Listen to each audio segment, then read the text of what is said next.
Gumugol ako ng 3 araw sa pagbibake at pagdedekorasyon ng cake na iyon.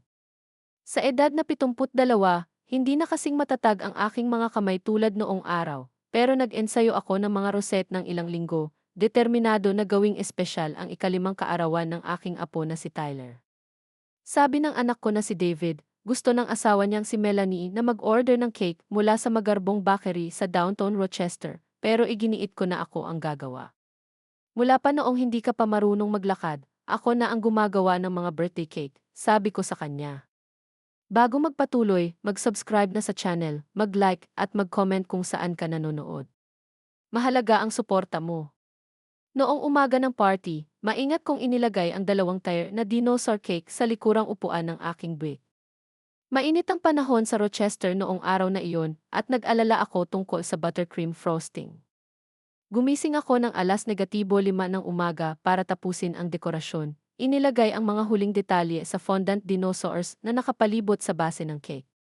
Si Tyler ay nahumaling sa paleontology mula noong 3 taong gulang siya, kaya nagsaliksik ako ng bawat species para siguraduhing tama ang mga ito. Dumating ako sa kanilang bahay sa Cobbs Hill 1 oras ng mas maaga, ayon sa plano. 2 taon na ang nakalipas mula nang lumipat sina David at Melanie sa Cobbs Hill, sa isang modernong bahay na may malalaking bintana at minimalist na kasangkapan. Hindi ito kailanman naging komportable sa akin, pero ipinagmalaki ito ni David. Maayos ang kanyang trabaho sa kanyang firm, at sa edad na 43, kaya niya ang pamumuhay na inaasahan ni Melanie. Nay, nandito ka na, bati ni David sa akin na may mabilis na yakap habang maingat kong dinala ang cake papasok sa kanilang pintuan. Mukhang stress siya sa mga paghahanda para sa party. Si Mel ay nasa likod bahay pa, inaayos ang mga bagay. Mali ang mga silyang dinala ng rental company at kausap niya sila ngayon sa telepono. Saan ko ilalagay ang cake? Tanong ko, nagsisimula ng sumakit ang mga braso ko sa paghawak ng mabigat na cake. Sa kusina, sa island, sagot niya. Dumiretso ako sa kanilang open-concept living room patungo sa malinis na kusina na may marmol na countertop at stainless steel appliances. Habang inilalagay ko ang cake, napansin ko ang isang malaking puting kahon mula sa bakery sa counter. David, tawag ko, ano ito? Lumitaw si David sa pintuan, hinilot ang kanyang manipis na buhok. Ay, iyon, nag-order si Mel ng backup para lang sigurado. Parang sinaksak ang dibdib ko sa mga salitang iyon. Backup. Kung sakaling hindi sapat ang cake ko. Ganun ba, sabi ko ng mahina. Ne, hindi ganun. Gusto lang niya. Okay lang, putol ko, pilit na ngumiti. Mas maganda nga ang 2 cake, di ba? Mas maraming makakain. Bago makasagot si David, bumukas ang glass sliding door mula sa likod bahay at pumasok si Melanie. Sa edad na 38, maganda pa rin ang aking manugang na may buhok na kulay honey blonde na nakatali sa perpektong ponytail at walang kunot sa kanyang cream linen dress. Mabilis siyang nagsasalita sa telepono. Hindi, malinaw na sinabi ko na puti ang mga silya, hindi itong mga ito. 1 oras na lang ang party. Hindi ito katanggap-tanggap. Napansin niya ako at kumaway ng mabilis bago ipinagpatuloy ang pag-uusap. Wala akong pakialam kung kailangan ninyong kunin sa ibang warehouse. Kaarawan ito ng anak ko at kailangang perpekto ang lahat. Nakatayo ako ng awkward sa island, pakiramdam ko biglang hindi ako bagay sa aking simpleng floral dress at sensible shoes. Nag-ayos ako ng matagal kaninang umaga, maingat na naglagay ng makeup at inayos ang aking pilak na buhok. Ngayon, pakiramdam ko ay luma at hindi kagandahan, isang pakiramdam na madalas ko maranasan sa presensya ni Melanie. Tinapos niya ang tawag na may malalim na buntong hininga at humarap sa akin. Barbara, maaga ka. Gusto kong tumulong sa pag-aayos, paliwanag ko, at kailangan kong dalhin ang cake ng maingat. Tiningnan niya ang cake ko, pagkatapos ay ang kahon ng bakery. Oh, talagang ginawa mo ito. Siyempre, ginawa ko. Sinabi ko kay David na gagawin ko. Pero natigilan siya, pagkatapos ay pilit na ngumiti. Mukhang gawa sa bahay talaga. Ang sweet naman. Pwede natin ilagay sa dessert table kasama ng mga cupcake at cake pop. Eh yung isa, tanong ko, tinuro ang kahon ng bakery. Iyon ang pangunahing cake para sa cutting ceremony at pictures, sabi niya ng walang emosyon. Dinosaur theme din iyon. Ang galing ng bakery. Hintayin mo, makikita mo, may kamanghamanghang tatlo T-Rex na lumalabas sa tuktok. Sumikip ang lalamunan ko. Akala ko ang cake ko ang para sa cutting ceremony. Kaya ko ginawa itong 2 tier. Hindi umabot sa mata ang ngiti ni Melanie. Barbara, pinahahalagahan ko ang effort mo, talaga, pero inimbitahan natin ang buong preschool class ni Tyler, kasama ang mga kaibigan natin at mga anak nila. Mahalaga itong event fee. At hindi sapat ang cake ko para sa mahalagang event. Lumapit si David sa pagitan namin, palaging peacemaker. Ang ganda ng cake mo. Gagamitin natin pareho, okay? Gustong-gusto ng mga bata ang cake. Pero sa alin babarilin ni Tyler ang kandila? Tanong ko, alam ko na ang sagot. Ang katahimikan na sumunod ang nagpatunay nito. Gumugol ako ng mga linggo sa pagpaplano ng cake na iyon, nag-ensayo ng mga teknik na hindi ko ginamit sa mga taon, nakatayo kahit masakit ang arthritis sa tuhod ko, at hindi pa rin ito sapat. Pupuntahan ko na lang sa labas kung may maitutulong ako, sabi ko, kailangang makatakas bago tumulo ang mga luha sa gilid ng aking mga mata. Ang likod bahay ay ginawang parang panaginip ng bata. Isang dinosaur-themed bounce house ang nangingibabao sa isang sulok, habang ang mga mesa na puno ng prehistoric decorations ay nasa isa pa. Isang banner na nagsasabing Happy 5th birthday, Tyler, ang nakasabit sa likod na bakod. Lahat ay perpektong naka-coordinate, mula sa mga napkin hanggang sa mga tablecloth. Naghanap ako ng mga gawain para manatiling abala, pag-aayos ng mga plato, paghahanda ng mga party favor, anumang makapagpaparamdam na kapakipakinabang ako. Malapit nang dumating ang mga bisita at kailangan kong pakikalmahan ang sarili ko. Ang unang dumating ay ang mga magulang ni Melanie, sina George at Diane Henderson. Nakatira sila sa Pittsford, isa sa pinakamayamang suburb ng Rochester, at hindi kailanman nagtago ng kanilang opinyon na si David ay nakapangasawa sa isang mas mataas na uri ng lipunan. Si George ay isang retiradong surgeon at si Diane ay hindi kailanman nagtrabaho sa labas ng kanilang tahanan. Dumating sila na may dalang malaking regalo na nakabalot sa custom na papel. Barbara, bati ni Diane sa akin na may air kisses malapit sa parehong pisngi, kumusta ka? Nasa maliit na apartment pa rin sa downtown. Nandun pa rin ako. Okay lang sa akin. Kung gusto mo ng rekomendasyon para sa senior communities, nasa board ako ng isang magandang isa malapit sa amin. Napaka-aktibo ng lifestyle. Nailigtas ako mula sa pagsagot ng pagdating ng iba pang mga bisita. Di nagtagal, puno na ang likod bahay ng ingay ng mga excited na bata at mga nag-uusap na matatanda. Nagpunta ako sa drinks table, nagbubuhos ng lemonade at nakikipagkwentuhan, pinapanood si Melanie habang mahusay niyang pinapakiramdaman ang lahat na espesyal. Habang sinisigurado rin na alam nila kung gaano karaming effort ang inilagay niya sa bawat detalye. Dumating si Tyler mula sa kanyang playdate sa kapitbahay, kasama si David. Sumigla ang mukha ng apo ko nang makita ang mga dekorasyon at tumakbo siya diretso sa bounce house, ang kanyang maliliit na paa ay puno ng excitement. Grandma, sigaw niya nang makita ako, binago ang direksyon para yakapin ang aking mga binti. Nakita mo ba ang mga dinosaur? Ang daming dinosaur. Lumuhod ako, hindi pinansin ang sakit sa aking mga tuhod. Naman, birthday boy, at gumawa ako ng espesyal na cake para sa'yo, na may tunay na dinosaur, yung mga pinag-usapan natin. Yung mga pinag-usapan natin talaga? Gumawa ka pa ng Ankylosaurus, tulad ng hiniling ko. Sumigla ang mukha niya ng saya. Iyon ang paborito ko. Pwede ko ba makita? Hintayin natin ang oras ng cake, okay? Sorpresa iyon. Tumango siya ng seryoso, pagkatapos ay tumakbo ulit, naaakit sa tawag ng mga regalo at mga kalaro. Pinanood ko siyang umalis, puno ang puso ko. Kahit anong tensyon ang naroon sa pagitan namin ni Melanie, sulit lahat para kay Tyler. Maayos ang naging daloy ng party, ayon sa schedule ni Melanie. May mga larong dinosaur-themed, isang fossil dig sa sandbox na espesyal na inilagay para sa okasyon, at isang profesional na face painter na gumagawa ng mga prehistoric na nilalang sa mga mukha ng mga bata.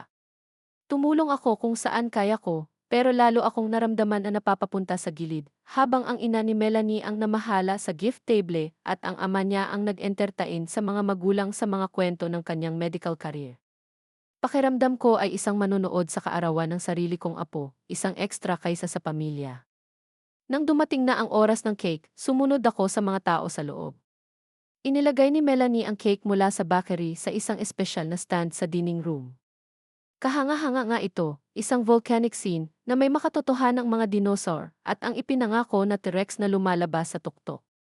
Ang aking homemade na cake ay inilagay sa isang side table kasama ang iba pang dessert, tulad ng sinabi niya.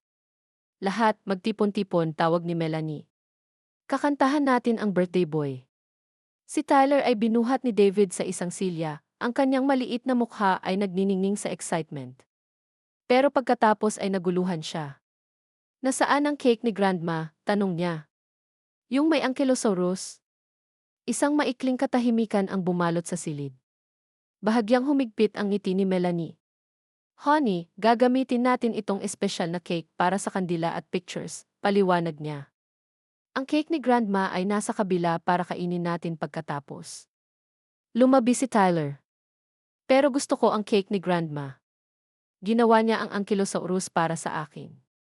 Nakita ko ang bahagyang galit sa mukha ni Melanie bago niya ito itinatago. Tyler, naayos na natin ang lahat para sa cake na ito. Pwede nating hiwain ang cake ni Grandma, pero hipan natin ang kandila dito, okay? Hindi, sabi ni Tyler, tumataas ang boses niya sa simula ng isang tantrum.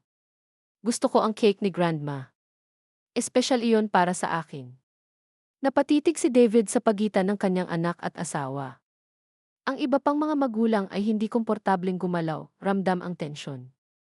Okay lang, mabilis kong sabi, lumapit para kunin ang cake ko. Pwede natin gamitin pareho, di ba? Barbara, sabi ni Melanie sa pagitan ng kanyang ngipin, na ayos na natin ito para sa mga larawan. Pero gusto ni Tyler. Hindi natin palaging maibibigay kay Tyler ang gusto niya, sagot niya. Iyon ang tinuturing na pagiging magulang. Natahimik ang silid. Naramdaman ko ang init ng kahihiyan sa aking leg habang ang lahat ng mata ay napunta sa amin. Sa sandaling iyon, nakita ko ang sarili ko tulad ng nakikita nila, isang matandang babaeng nakikialam na sumisira sa isang perpektong naayos na party. Nagsimulang umiyak si Tyler at mabilis siyang binuhat ni David, bumulong ng isang bagay sa kanyang tainga. Si Melanie ay humarap sa mga bisita na may pilit na tawa. Mukhang napagod na si Tyler sa sobrang excitement. Kantahin natin ang happy birthday at pagkatapos ay makakain natin ang dalawang magagandang cake na ito. Naayos ang krisis sa kanyang social grace, pero tapos na ang pinsala. Habang kumakanta ang lahat at hinipa ni Tyler ang mga kandila sa bakery cake, nakatayo ako sa sulok, pakiramdam ko ay walang silbi at hindi bagay sa sarili kong pamilya.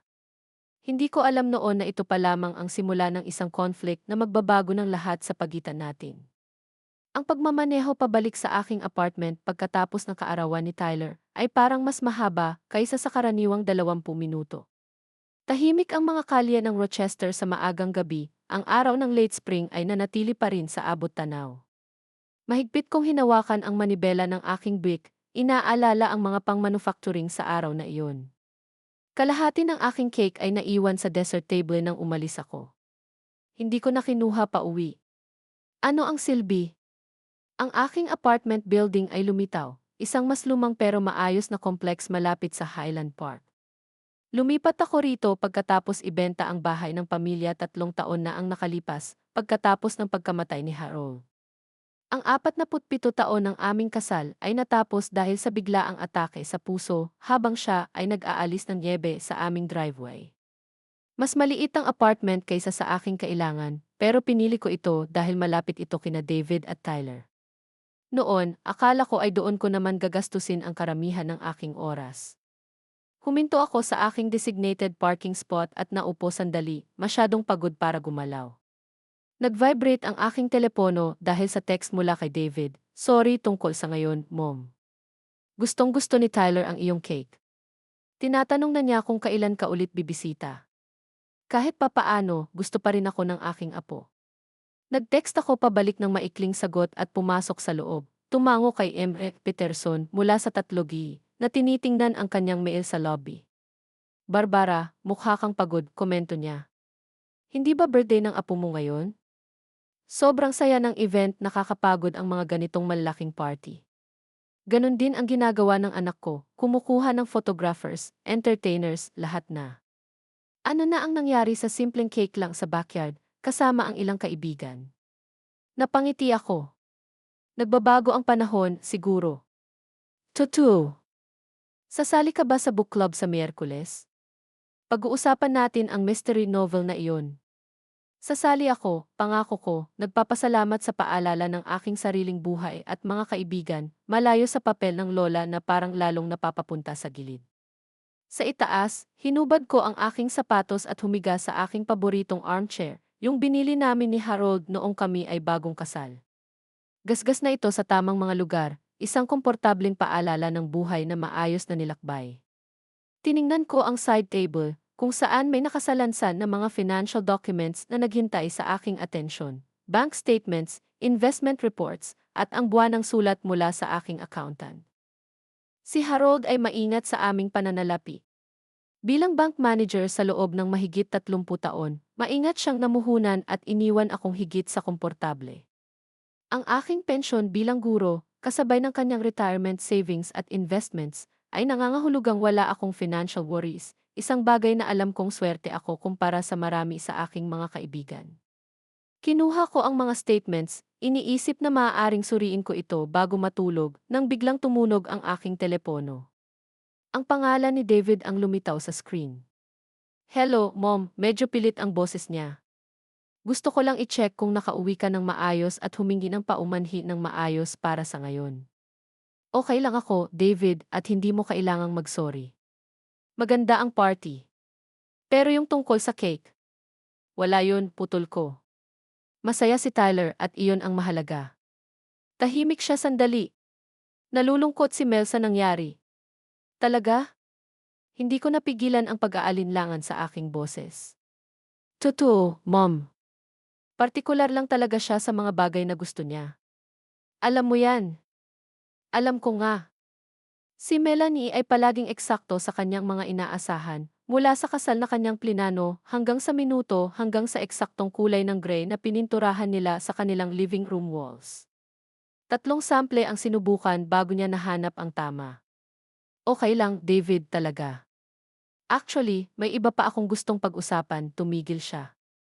Medyo awkward. Naramdaman ko ang paninikip sa aking dibdib. Ano yun? Well, alam mo na umalis si Mel sa kanyang trabaho sa marketing firm noong nag-umpisa si Tyler sa preschool. Gusto niyang maging present para kay Tyler. Naalala ko. Tama, at maganda ito para kay Tyler na nasa bahay siya. Pero kailangan naming mag-adjust sa pamumuhay sa kita ko lang at kasabay ng bagong bahay at lahat ng gastusin. Bigla kong naintindihan kung saan patungo ito. David, may financial difficulties ba kayo? Alam mong masaya akong tumulong. Huminga siya ng malalim. Yun nga, Mom. Hindi naman kami lubos na nahihirapan pero mas mahigpit ang budget kaysa sa gusto namin. Magarbo ang taste ni Mel at nasanay kami sa isang partikular na lifestyle. Ano ang kailangan ninyo? Tanong ko ng direkta. Naisip namin, dahil maayos ang lagay mo sa mga investments ni Dad at sa iyong pensyon, baka makatulong ka sa amin ng regular. Hindi naman malaki para lang maibsan ang pressure. Naisip ko ang mga designer clothes ni Melanie, ang kanilang luxury EV, ang maluho na birthday party. Ano ang nasa isip mo?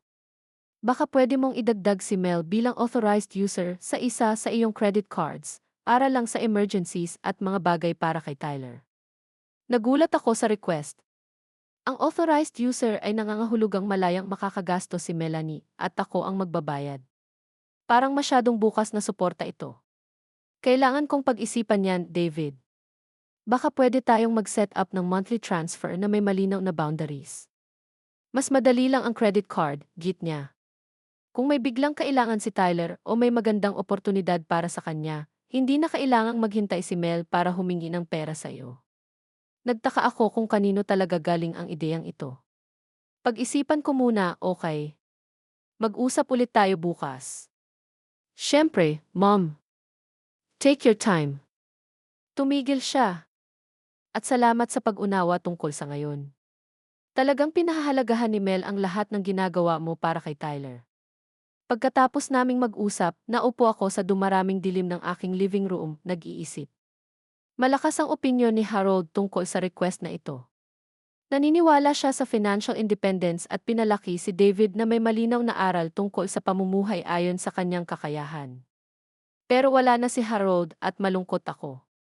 Kung ang pagtulong sa pananalapi ay maglalapit sa akin sa aking apo at magpapahalaga sa akin kina David at Melanie, baka sulit itong isaalang-alang.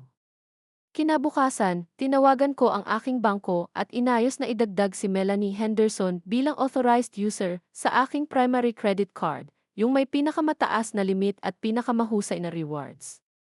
Maayos akong ginabayan ng customer service representative sa proseso.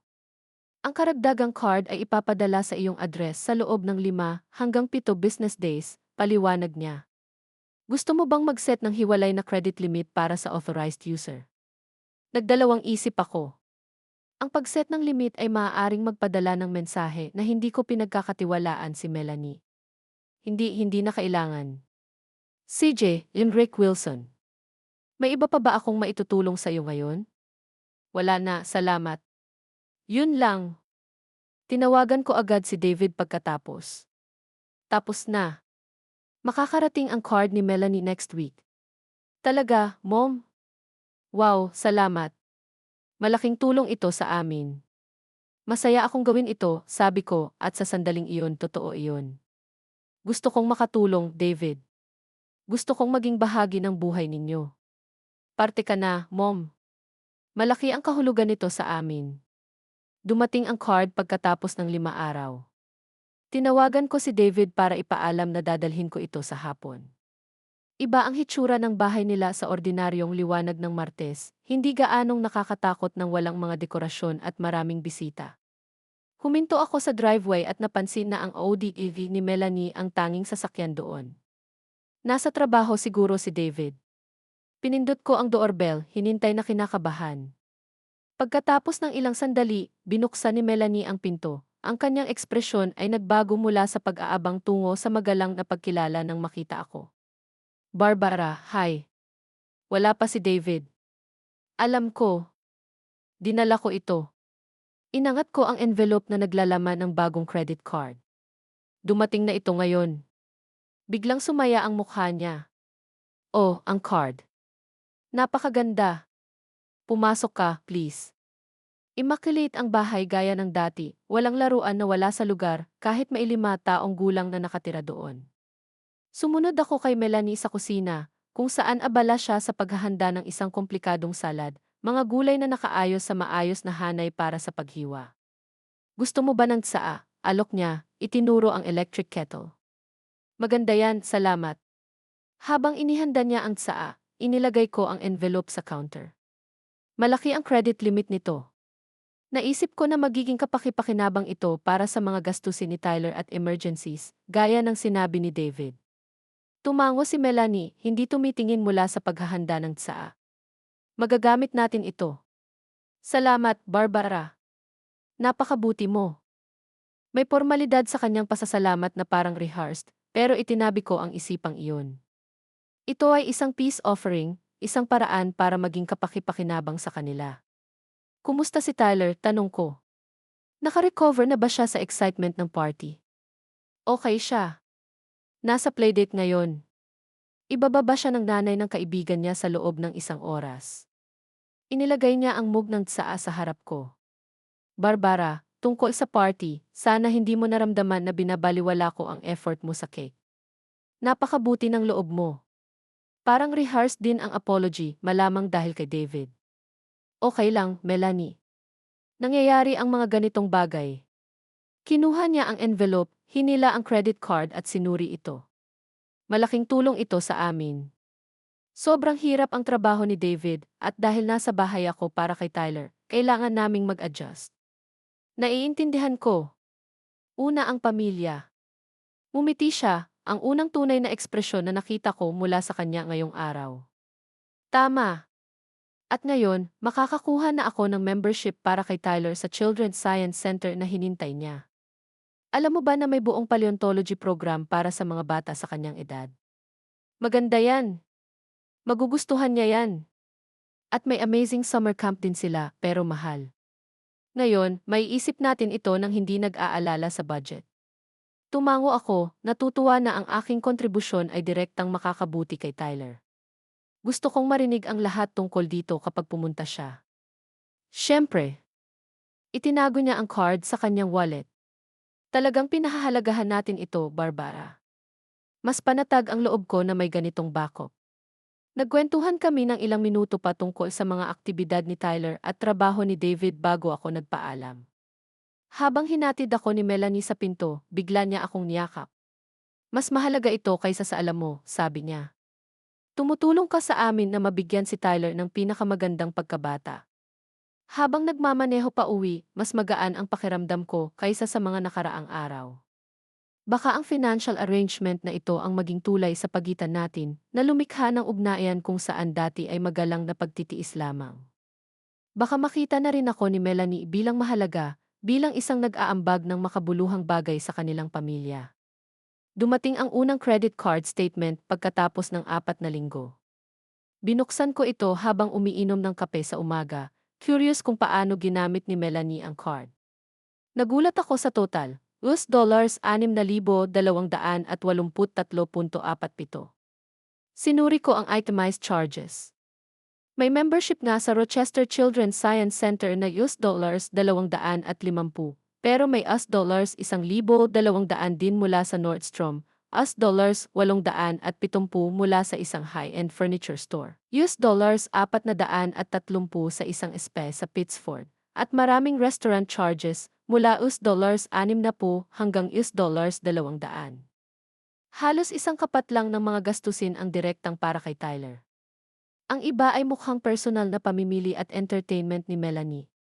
Naalala ko ang sinabi ni David, mga bagay para kay Tyler at emergencies, at nagtaka kung iba ang kanilang definisyon ng emergency sa akin. Kinuha ko ang telepono para tawagan si David, pero ibinaba ko ulit. Ang pagkonpronta sa kanila tungkol sa mga gastusin ay maaaring magdulot ng tensyon kapag parang nagkakaroon na kami ng mas magandang relasyon. Sa nakaraang mga linggo, mas marami ang imbitasyon na bumisita, mas maraming FaceTime calls kasama si Tyler. Kahapon lang, nag-text si Melanie ng mga larawan ni Tyler sa Science Center, puno ng pagkamangha ang kanyang mukha habang sinusuri ang mga fossil replicas. Kaya ko naman ang mga gastusin. Kahit malaki ang halaga, hindi ito makakaapekto sa aking financial security. Sulit ba na ipagsapalaran ang aming fragile na kapayapaan para sa pera? Nagdesisyon akong bayaran ang bill ng walang komento at tingnan kung ano ang mangyayari sa susunod na buwan. Marahil ito ay isang paunang paggastos lamang, at ang mga gastos ay magiging normal na sa paglipas ng panahon. O baka kailangan kong makipag-usap ng mahinahon kay David tungkol sa mga inaasahan. Sa alinmang paraan, nais kong bigyan sila ng benepisyo ng pagdududa. Pagkatapos ng lahat, ano ang halaga ng pera kumpara sa pamilya? Mayroon akong sapat na pera, at binigyan nila ako ng isang bagay na mas mahalaga, isang lugar sa kanilang buhay. Kung ito ang presyo ng pagpasok, handa akong magbayad sa ngayon. Ang tag-araw sa Rochester ay nagbigay daan sa taglagas, na nagdala ng mas malamig na temperatura at makulay na kulay ng nagbabagong mga dahon. 3 buwan na ang lumipas mula nang idagdag ko si Melanie sa aking credit card, at nakaayos na ako sa isang bagong routine kasama ang aking pamilya. Inimbitahan ako para sa hapunan tuwing Linggo 2 beses sa isang buwan. Sinusundo si Tyler mula sa preschool tuwing Miyerkules, at paminsan-minsan ay sumasama sa kanila sa mga paglalakbay sa parke o museo. Sa labas, tila mas maganda ang mga bagay. Mas naging magiliw si Melanie, madalas na nagte-text ng mga larawan ni Tyler o tumatawag upang makipagkwentuhan tungkol sa kanyang pinakabagong mga tagumpay. Si David ay tila natuwa sa pagpapabuti ng relasyon sa pagitan ng kanyang ina at asawa, at si Tyler, ang matamis na si Tyler, ay palaging masaya na makita ang kanyang lola. Ngunit sa ilalim ng kaaya-ayang pakitang tao na ito, isganhaw ang lumalagong kaba sa aking isipan. Patuloy na nagpapakita ang mga credit card statement ng malalaking singil bawat buwan, $5,847.2, pagkatapos ay $7,329.15. At kamakailan lamang, $8,456.23. Ang mga gastos ay lalong mahirap ipaliwanag bilang mga pangangailangan para kay Tyler o mga emergency, mga disenyong damit, mamahaling electronics, mamahaling restaurant, at kahit isang weekend spa retreat na alam kong hindi dinaluhan ni Tyler. Binayaran ko ang bawat bill ng walang komento, napunit sa pagitan ng aking pagnanais na mapanatili ang aming bagong natuklasang pagiging malapit at ang aking discomfort sa pakiramdam na lalong parang pagsasamantala. Si Harold ay agad natitigil dito. Halos marinig ko ang kanyang boses, "Barbara, ikaw ay sinasamantala. Hindi ito tumutulong, ito ay nagbibigay daan." Ngunit wala si Harold dito, at natakot akong harapin ang issue ay magpapabalik sa amin sa malamig na pagiging magalang ng dati, o mas masahol pa. Isang malamig na hapon ng Oktubre nang tuluyang magkabungguan ang mga bagay. Nakaupo ako sa aking mesa sa kusina, sinusuri ang pinakabagong credit card statement, nang tumunog ang aking telepono. Si David iyon. "Nanay, abala ka ba ngayon? Umaasa akong makapasyal." May isang bagay sa kanyang tono ang nagpabagabag sa akin. "Siyempre, hindi. Okay lang ba ang lahat?" "Okay naman ang lahat. Gusto ko lang makipag-usap sa iyo tungkol sa isang bagay. Makakarating ako dyan sa loob ng 20 minuto." Naglagay ako ng kape at inayos ang naayos na apartment. Ang aking isipan ay puno ng mga posibilidad. Nakita kaya niya ang mga credit card statement? Pupunta ba siya upang pag-usapan ang paggastos ni Melanie, o iba pa ang dahilan? Tumunog ang doorbell eksaktong 11 minuto mamaya.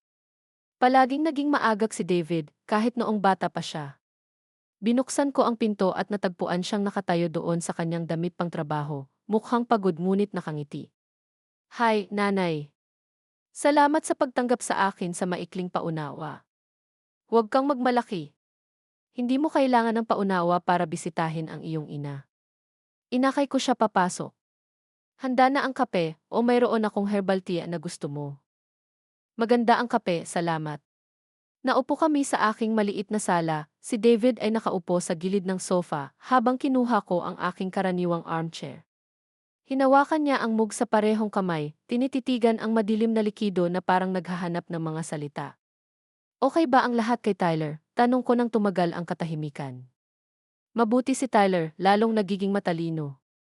Sabi ng kanyang guro, halos nasa antas na ng second grade ang kanyang pagbabasa. "Maganda iyon. Palagi siyang naging matalino." Tumango si David pagkatapos ay huminga ng malalim. "Nanay, gusto ko sanang pag-usapan ang tungkol sa credit card." Nalungkot ang aking puso, ngunit pinanatili ko ang aking ekspresyon na neutral. "Ano tungkol dito?"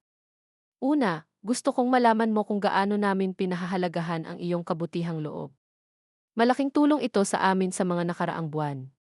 Natutuwa akong makatulong, David. "Alam mo iyan." Siya ay hindi komportabling umayos ng upo.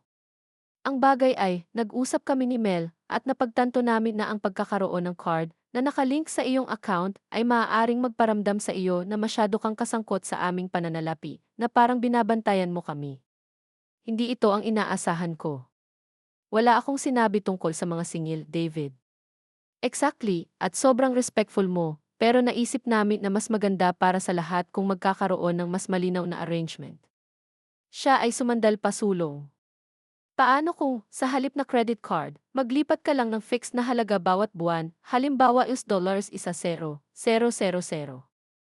Sa ganoong paraan, hindi mo na kailangang makita ang lahat ng individual na pagbili, at magkakaroon kami ng kalayaan na gamitin ang pera ayon sa pangangailangan ng aming pamilya." Kumurap ako, sandaling hindi makapagsalita. Ang $1 isa 0,000 sa isang buwan ay mas malaki kaysa sa ginagastos ni Melanie sa card. At ang mungkahi na ako pa ang sumusubaybay sa kanilang privacy sa pamamagitan ng pagtingin sa mga singil sa aking sariling credit card statement ay katawa-tawa. "David," sabi ko ng maingat, "hinintay mo ba akong magbigay ng $1 isa 0,000 bawat buwan nang walang katapusan?" Siya ay bahagyang napangiwi sa aking direktang salita. "Kapag sinabi mo iyan, parang masama. Hindi ganoon iyon. Isipin mo ito bilang isang pamumuhunan sa kinabukasan ni Tyler at sa kapakanan ng aming pamilya. Sa ganitong uri ng suporta, maaaring manatili si Mel sa bahay kasama si Tyler hanggang sa siya ay mag-aral ng full-time, marahil mas matagal pa. Ang credit card ay para sa mga pangangailangan at emergency ni Tyler, paalala ko sa kanya, hindi bilang kapalit ng kita ni Melanie. Isang bahid ng inis ang dumaan sa kanyang mukha. Nanay, lahat ng ginagawa namin ay para kay Tyler, at sa totoo lang, ang arrangement ng card ay nagiging awkward. Nararamdaman ni Mel na kailangan niyang magpaliwanag sa bawat pagbili sa iyo. Hindi siya nagpaliwanag ng kahit ano sa akin. Hindi ko kinuwestiyon ang isang singil. Pero alam niya na nakikita mo ang lahat. Siya ay nagkamot sa kanyang buhok, isang kilos na naalala ko sa kanyang ama. Tingnan mo, mas magiging malinis ito, isang buwan ng paglilipat, walang mga kondisyon, walang itemized na statement na ikababahala mo. Kumuha ako ng isang sip ng aking kape, ginagamit ang sandali upang tipunin ang aking mga saloobin. Kailangan kong pag-isipan ito, David. Malaking pagbabago ito mula sa napagkasunduan natin. Ang pagkadismaya ay sumilay sa kanyang mukha. Siyempre, maglaan ka ng oras. Sinuri niya ang kanyang relo. Kailangan ko nang umalis. Sinabi ko kay Mel na susunduin ko si Tyler mula sa kanyang playdate pauwi. Habang hinatid ko siya sa pinto, siya ay humarap at binigyan ako ng mabilis na yakap. Salamat sa pagsasaalang-alang, nanay, at sa lahat ng ginagawa mo para sa amin. Pagkatapos niyang umalis, umupo ako muli sa aking armchair, nararamdaman ang isang bigat na dumapo sa akin. Ang pag-uusap ay nagpatunay sa aking pinakamasamang takot. Ang nagsimula bilang isang kilos ng mabuting kalooban ay naging isang inaasahan, isang karapatan, at ngayon ay nais nila ng higit pa, na may mas kaunting pananagutan. Kinuha ko ang telepono pagkatapos ay nagdalawang isip. Sino ang maaari kong kausapin tungkol dito? Ang aking pinakamalapit na kaibigan, si Eleanor, ay lumipat sa Florida 2 taon na ang nakalilipas upang maging malapit sa kanyang sariling mga apo. Regular pa rin kaming nag-uusap pero hindi niya kailanman nagustuhan si Melanie at malamang ay sasabihin sa akin ang alam ko na ako ay ginagamit.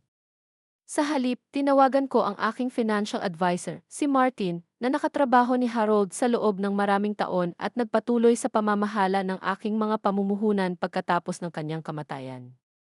Barbara, magandang marinig ka, bati niya sa akin ng mainit. Ano ang magagawa ko para sa iyo ngayon? May hypothetical na tanong ako, Martin. Kung bibigyan ko ang aking anak at ang kanyang asawa ng US$ 1,000,000 bawat buwan, paano ito makakaapekto sa aking sitwasyon sa pananalapi sa mahabang panahon? May sandaling katahimikan. Iyan ay US$120,000 sa isang taon, Barbara, hindi isang maliit na halaga, kahit na may portfolio mo. Maaari ko bang itanong kung ano ang nag-udyok sa tanong na ito? Ipinaliwanag ko ang sitwasyon ng maikli, sinisikap na hindi isama ang aking emosyon. Nakinig si Martin nang hindi humihinto pagkatapos ay bumuntong hininga. Sa pananaw ng pananalapi, maaari mong mapanatili ang antas ng pagbibigay na iyan sa loob ng ilang taon nang hindi lubusang nauubos ang iyong prinsipal, lalo na kung maganda ang pagganap ng mga merkado, pero, Barbara, kailangan kong sabihin, hindi ito mukhang malusog na arrangement. Walang petsa ng pagtatapos, walang tiyak na layunin. Ito ay isang bukas na pag-ubos sa iyong mga mapagkukunan. Alam ko, amin ko, pero sila ang aking pamilya, Martin. Ano ang dapat kong gawin? Naisip mo na ba ang pagtatatag ng isang trust para kay Tyler? Maaari kang mag-ambag sa kanyang education fund o magtatag ng isang bagay na direktang makikinabang sa kanya kapag siya ay mas matanda na. May college fund na ako para sa kanya. Kung gayon, marahil oras na para sa ilang hangganan. Si Harold ay napakalinaw tungkol sa pagnanais na ikaw ay maging financially secure sa buong buhay mo. Hindi niya gugustuhin na maramdaman mo ang ganitong pressure. Pagkatapos naming mag-usap, umupo ako sa aking mga saloobin habang dumating ang gabi na nagpapakita ng mahabang anino sa aking sala. Tama si Martin, syempre. Hindi ito ang nais ni Harold para sa akin o para kay David. Itinayo niya ang aming anak na maging self-sufficient, na magtrabaho ng husto para sa gusto niya. Sa isang punto, sa impluensya ni Melanie, ang mga halagang iyon ay tila nagbago. Kinabukasan, tinawagan ko si David. Napag-isipan ko ang iyong panukala, sabi ko nang sagutin niya. Maganda. Ano ang naging desisyon mo? Hindi ako komportable sa isang buwan ng paglilipat ng ganoong kalaki, David, pero may iba akong mungkahi. Gusto kong tumulong sa mga tiyak na gastos para kay Tyler, ang kanyang edukasyon, mga aktibidad, mga pangangailangang medikal. Kung ipapadala mo sa akin ang mga detalye ng mga gastusin na iyon, sasagutin ko sila ng direkta. Ang katahimikan na sumunod ay nagsasabi, "Nanay, hindi iyon ang nasa isip natin. Mas magiging simple kung may regular na paglilipat." Naiintindihan ko, pero ito ang komportable sa akin. Nagpause ako, pagkatapos ay idinagdag, kailangan ko rin ang credit card pabalik. Sa palagay ko, pinakamabuti kung ititigil natin ang arrangement na iyon. Ano? Ang kanyang boses ay tumaas sa pagkabigla. Nanay, umaasa kami dyan.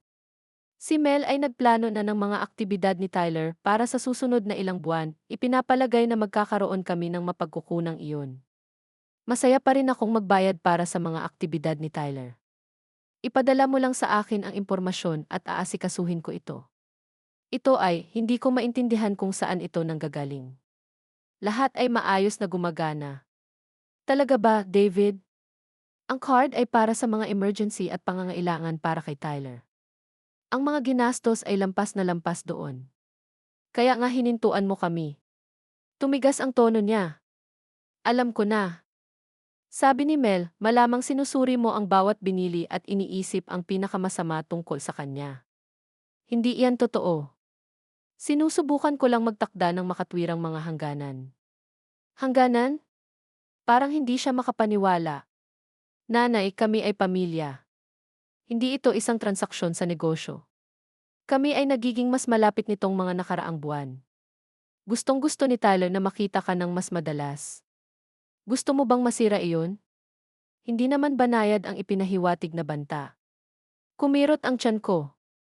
Sinasabi mo ba na ang relasyon ko kay Tyler ay nakadepende sa aking suportang pinansyal? Siyempre hindi, mabilis niyang sinabi. Ang sinasabi ko lang, maganda ang mga nangyari. Bakit baguhin ang gumagana? Dahil hindi ito gumagana para sa akin, David. Gusto ko sanang maging bahagi ng buhay ninyo dahil gusto ninyo akong naroon, hindi dahil sa kung ano ang maibibigay ko sa pinansyal. Tumahimik siya sandali. Kailangan kong kausapin si Mel tungkol dito. Hindi siya magiging masaya. Naiintindihan ko. Ipapala mo sa akin kapag gusto mong pag-usapan ang mga gastusin ni Tyler. Nakatuon pa rin ako sa pagtulong doon. Pagkatapos naming mag-usap, sabay-sabay akong nakahinga ng maluwag at natakot. Sa wakas ay napatayo ako sa aking paninindigan, pero sa anong halaga? Ito na kaya ang katapusan ng mas malapit na relasyon na tinamasa ko kasama ang aking apo at anak? Ang sagot ay dumating ng mas maaga kaysa inaasahan ko. Nang gabing iyon, tumunog ang aking doorbell pagkatapos ng 7:00. Pagbukas ko, nakita ko si Melanie na nakatayo doon, masikip ang kanyang ekspresyon sa halos hindi mapigilang galit. Kailangan nating mag-usap, sabi niya, dumaan sa akin papasok sa apartment nang hindi hinintay ang imbitasyon. Dahan-dahan kong isinara ang pinto, hinanda ang sarili ko para sa darating na komprontasyon. Ano man ang mangyari pagkatapos nito ay magdedetermina ng kinabukasan ng aking relasyon sa aking pamilya, at alam ko na hindi ito magiging madali. Naglakad-lakad si Melanie sa aking maliit na sala na parang hayop na nakakulong. Ang kanyang mga takong ay tumutunog ng matalim sa sahig na gawa sa kahoy. Ang kanyang hitsura ay kasing pulido ng dati, isang cream cashmere sweater, madilim na tailored na pantalon, at isang designer na handbag na malamang mas mahal pa kaysa sa aking buwanang upa. Pero ang kanyang perpektong ayos na mukha ay hindi na itago ang galit sa kanyang mga mata. May ideya ka ba kung ano ang ginawa mo? Tanong niya, humarap sa akin. May mga plano kami, mga pangako, batay sa pag-unawa na may access kami sa card na iyon. Nanatili akong nakatayo, ayaw umupo sa aking armchair at bigyan siya ng psikolohikal na kalamangan na pagmasdan ako mula sa itaas. Laro ako mula sa simula kung para saan ang card, Melanie, para sa mga pangangailangan at emergency ni Tyler. Naglabas siya ng matalim na tawa. At iyon nga ang ginamit natin dito. Ang isang weekend sa Merview Spa ay para kay Tyler. Kumipot ang kanyang mga mata. Ang aking kalusugang pangkaisipan ay direktang nakakaapekto sa aking kakayahang maging mabuting ina kay Tyler. Ang self-care ay bahagi ng responsableng pagiging magulang. Napakapraktisado ng sagot na ibigay ng may ganitong kumpiyansa na halos nagduda ako sa sarili kong paghuhusga sa isang saglit. Halos. At ang mga designer na damit, ang mga mamahaling restoran kahit wala si Tyler. Kami ang kumakatawan sa pamilyang ito sa komunidad, Barbara, ang mga kaganapan sa paaralan, ang mga pagtitipon sa kapitbahayan. Lahat ito ay para sa kapakanan ni Tyler. Sa tingin mo ba, mag-aayos ang mga ina sa Pittsford ng mga playdate kasama ang kanilang mga anak kung dumating ako na mukhang bigla siyang tumigil, pero ang kanyang tingin ay mabilis na dumaan sa aking simpleng slacks at cardigan. Ang implikasyon ay nanatili sa hangin sa pagitan natin na katulad ko. Kung dumating siya na mukhang katulad ko. Nakikita ko, sabi ko ng mahina. At ang US dollars isa 0,000 bawat buwan na hinintay ni David, iyon din ba ay para sa kapakanan ni Tyler? Siyempre iyon ay para kay Tyler. Lahat ng ginagawa natin ay para sa aming anak. Sinusubukan naming bigyan siya ng pinakamabuting buhay, ang uri ng mga kalamangan na maghahanda sa kanya para sa tagumpay.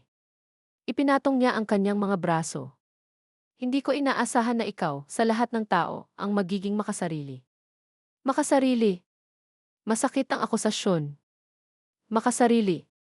Nakaupo ka sa lahat ng perang iniwan ni Harold sa iyo, pera na hindi mo magagastos sa buong buhay mo. Samantala, ang iyong nag-iisang apo ay maaaring makinabang dito ngayon kapag mahalaga ito para sa kanyang pag-unlad. Pero mas gusto mong itago ito. Humugot ako ng malalim na hininga. Naglaan na ako ng malaking pondo para sa kolehiyo ni Tyler. Nag-alok akong magbayad direkta para sa kanyang mga aktibidad at pangangailangan. Hindi iyan pag-iimpok. Pero kailangan mong kontrolin ang lahat, hindi ba?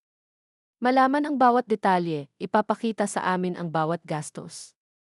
Umiling siya sa pagkadismaya. Alam mo ba kung gaano nakakahiya iyon na kailangang humingi sa aking biyena ng pahintulot para maibigay ang para sa aking anak? Hindi iyan ang hinintay ko, Melanie. Hindi ba? Gusto mo ng mga listahan ng mga binili, mga resibo, mga katwiran, na parang kami ay nag-a-apply para sa grant mula sa Barbara Wilson Foundation. Muli siyang naglakad-lakad, ang kanyang mga galaw ay matalim at nababagabag. Kami ay pamilya, o kahit papaano, akala ko kami iyon. Napakalinaw ng emosyonal na manipulasyon na maaaring natawa ako kung hindi gaanong masakit ang sitwasyon. Ang pamilya ay hindi nagsasamantala sa isa't isa, Melanie. Tumigil siya sa paglalakad at tinitigan ako. Ang kanyang ekspresyon ay nagbago mula sa galit patungo sa isang mas malamig. Iyon ba ang tingin mo sa ginagawa natin pagsasamantala sa iyo? Ang ebidensya ay nagpapahiwatig na. Ang ebidensya. Mapait siyang tumawa.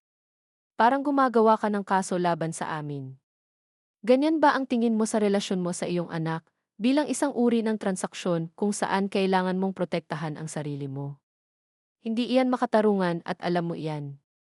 Ang alam ko ay kami ay nagpakahirap na isali ka sa aming buhay nitong mga nakaraang buwan. Sa tingin mo ba madali para sa akin na ang aking biyenan ay sinusuri ang aking pagiging magulang, ang aking pamamahala sa bahay, ang buong buhay ko? Pero ginawa ko ito para kay David, para kay Tyler, at para rin sa iyo dahil alam ko kung gaano ka naging malungkot mula nang mamatay si Harold. Ang pagbanggit sa pangalan ng aking yumaong asawa sa kontekstong ito ay parang isang paglabag. Huwag mong isali si Harold dito. Bakit hindi? Siya ang elepante sa kwarto, hindi ba? Ang perpektong asawa, ang perpektong ama, ang henyo sa pananalapi na iniwan kang nakatakda para sa buhay. Sa tingin mo ba, aaprobahan niya ang paraan ng pagtrato mo sa amin ngayon? Si Harold ay naniniwala sa pagsisikap at pamumuhay sa loob ng iyong kakayahan, sabi ko ng matatag. Magugulat siya sa mga hinintay mo mula sa akin. Tumigas ang ekspresyon ni Melanie. Wala kang ideya kung ano ang hinintay ko mula sa iyo dahil hindi mo kailanman sinubukang talagang kilalanin ako. Hinintuan mo ako mula sa unang araw, nagdesisyon na hindi ako sapat para sa iyong mahal na anak. Hindi iyan totoo. Sinubukan ko. Hindi mo sinubukan, putol niya sa akin. Pinagtiisan mo ako sa pinakamabuti. Kahit sa aming kasal, sinabi mo ang komentong iyon tungkol kay David na nagpakasal ng mataas sa lipunan, na parang ako ay isang gold digger na nagtrap sa iyong anak para sa kanyang katamtamang sweldo bilang accountant. Naalala ko ang komentong tinutukoy niya, isang clumsy na pagtatangka sa humor sa aking toast na hindi naging maganda. Pinagsisihan ko ito agad, pero wala akong ideya na hinintay niya ang galit na iyon sa loob ng mga taon. Paumanhin kung nasaktan kita sa komentong iyon, Melanie. Hindi iyon sinasadya. Ito ay nagpapakita, sagot niya, at walang nagbago. Tingin mo pa rin sa akin bilang isang sumusubok na makinabang mula sa pamilya mo sa halip na bilang bahagi nito. May butil ng katotohanan sa kanyang mga salita na nagpabagabag sa akin. Napangunahan ko ba siya ng hindi maganda mula sa simula? Ako ba ang nag-ambag sa tensyon sa pagitan natin sa mga nakaraang taon?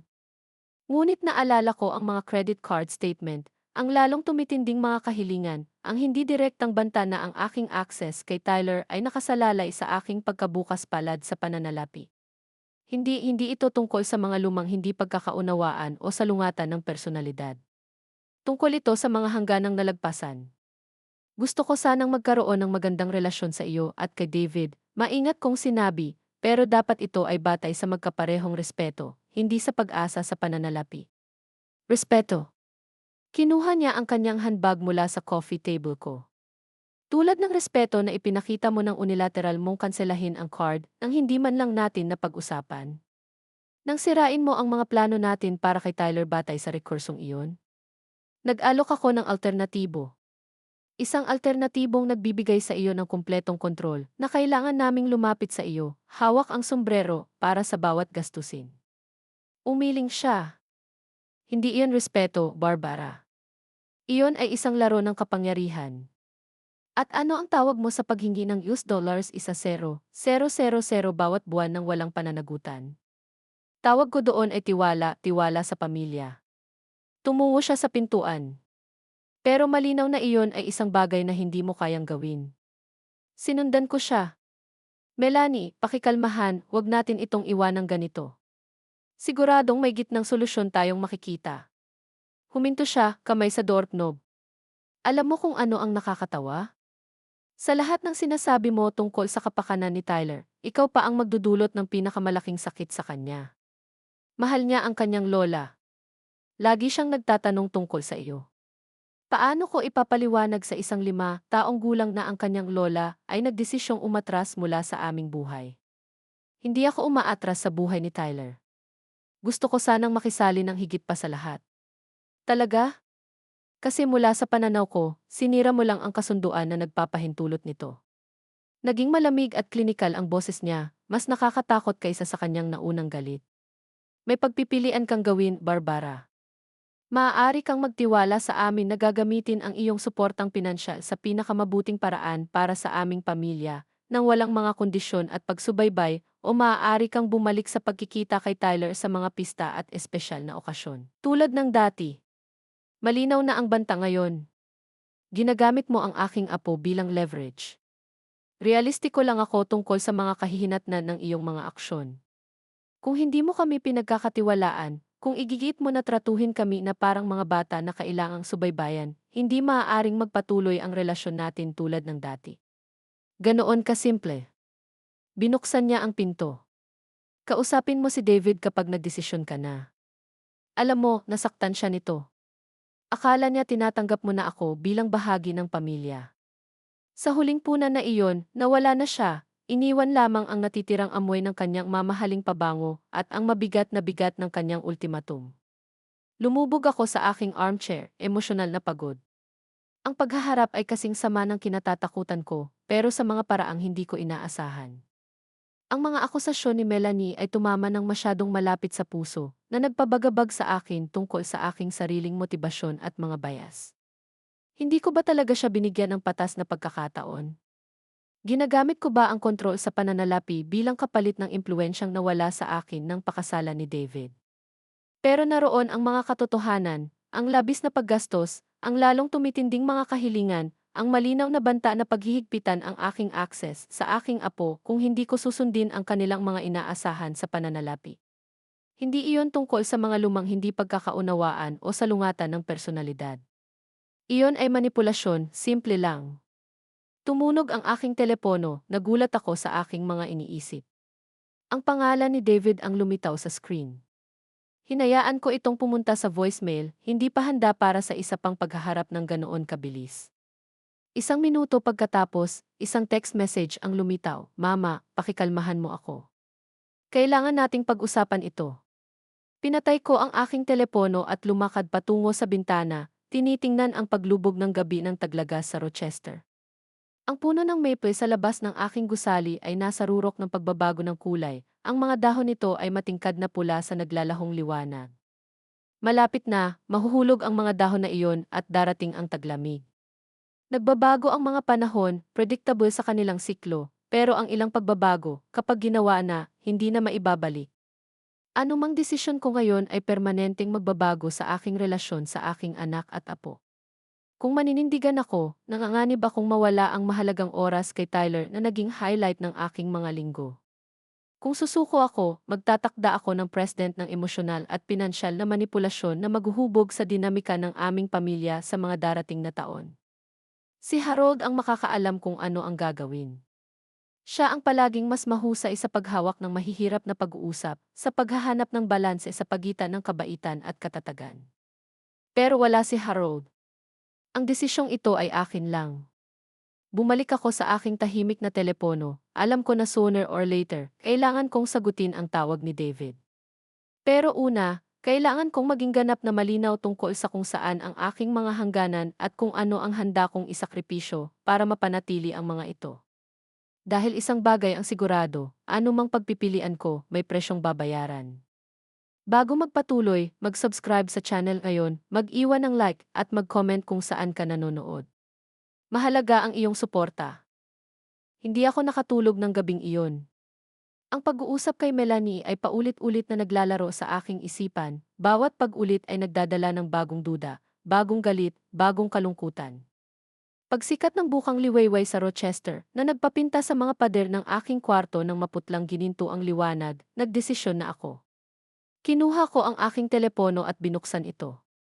5 missed calls mula kay David, kasama ang serya ng lalong nagiging apurahang mga text message. Mama, pakikalmahan mo ako. Kailangan nating pag-usapan ito. Sinabi sa akin ni Mel ang nangyari. Sa tingin ko may hindi pagkakaunawaan. Mama, nag-aalala ako sa iyo. Pakisagot. Kung hindi kita makakausap hanggang umaga, pupuntahan kita. Ang huling mensahe ay ipinadala ng 11:42, alas negatibo 6, 15 na ng umaga ngayon. Gumawa ako ng maikling sagot, okay lang ako. Hindi na kailangang pumunta. Tatawag ako sa iyo mamaya. Halos agad ang kanyang reply, salamat sa Diyos. Akala ko pupuntahan na kita. Pwede ba nating pag-usapan ngayon? Hindi pa, isinulat ko. Kailangan ko ng oras.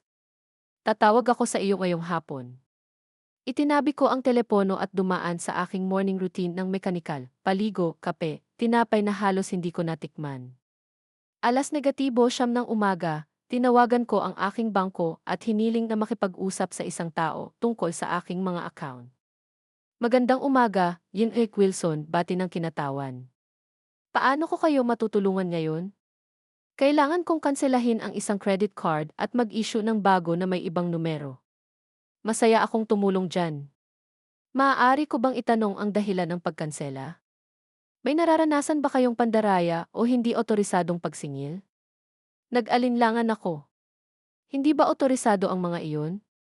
Teknikal na, pinahintulutan ko si Melanie bilang user, pero ang paraan ng paggamit ng card ay tiyak na hindi ang napagkasunduan ko. Nakompromiso ang card, sabi ko sa wakas. Kailangan ko itong kanselahin agad at mag-issue ng bago. Siyempre, Rick Wilson. Maayos ko iyan agad. Ang kasalukuyang card na nagtatapos sa 4,382 ay ade-deactivate agad, at isang bagong card ay ipapadala sa inyong home address sa loob ng 5 hanggang 7 araw ng negosyo. Salamat! At pakikalmahan na walang mga otorisadong user sa bagong card. Naitala. Ang bagong card ay ikaw lamang ang account holder. May iba pa bang maipapakita ko sa iyo ngayon? Sa totoo lang. Gusto kong mag-set up ng bagong account, isang custodial account para sa aking apo, si Tyler Henderson. Pagkatapos ko sa bangko, halos alas negatibo 11 na ng umaga. May isa pang tawag akong kailangang gawin bago kontakin si David. Tinawagan ko si Eleanor sa Florida. Barbara. Ang kanyang mainit na boses ay nagbigay ng agarang ginhawa. Anong magandang sorpresa? Iniisip kita kahapon. Hello, Eleanor. May oras ka bang makipag-usap? Natatakot ako na kailangan ko ng payo.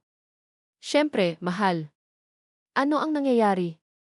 Ipinaliwanag ko ang sitwasyon mula sa simula, ang credit card, ang lalong tumitinding mga kahilingan, ang ultimatum ni Melanie. Nakinig si Eleanor ng walang pagpigil, isang kasanayan na kanyang natutunan sa kanyang 40 taon bilang high school guidance counselor. O, Barbara, buntong hininga niya nang matapos ako. Anong kahilahilakbot na posisyon ang ipinapataw sa iyo? Pasensya na. Nagdesisyon na ako, sabi ko sa kanya. Hindi lang ako sigurado kung tama ang ginagawa ko. Sabihin mo sa akin kung ano ang iyong napagdesisyonan. Kinansela ko na ang card. Nag-set up din ako ng custodial account para kay Tyler na ako lang ang makakapamahala hanggang siya ay 18. Sasabihin ko kay David na hindi ko ibibigay ang buwanang allowance na gusto nila, pero magbibigay ako ng malaking kontribusyon sa kinabukasan ni Tyler sa pamamagitan ng account na ito. At kung ituloy nila ang kanilang banta na limitahan ang iyong access kay Tyler. Ang tanong ay nagdulot ng bagong sakit sa akin. Kailangan kong tanggapin iyon. Hindi ko maaaring payagan ang aking sarili na ma-emotionally blackmailed, Eleanor. Kung susuko ako ngayon, saan ito magtatapos? Sa tingin ko tama ang iyong napili, sabi niya ng mahinahon. Masakit ito, pero nagtatakda ka ng hangganan na kailangang itakda. Pero paano kung hindi ko na makita si Tyler? Paano kung iwasan nila siya sa akin? 5 na siya ngayon, tama ba? Sa tamang panahon, magiging sapat na ang edad niya para hanapin ka sa kanyang sarili kung susubukan nilang pigilan siya.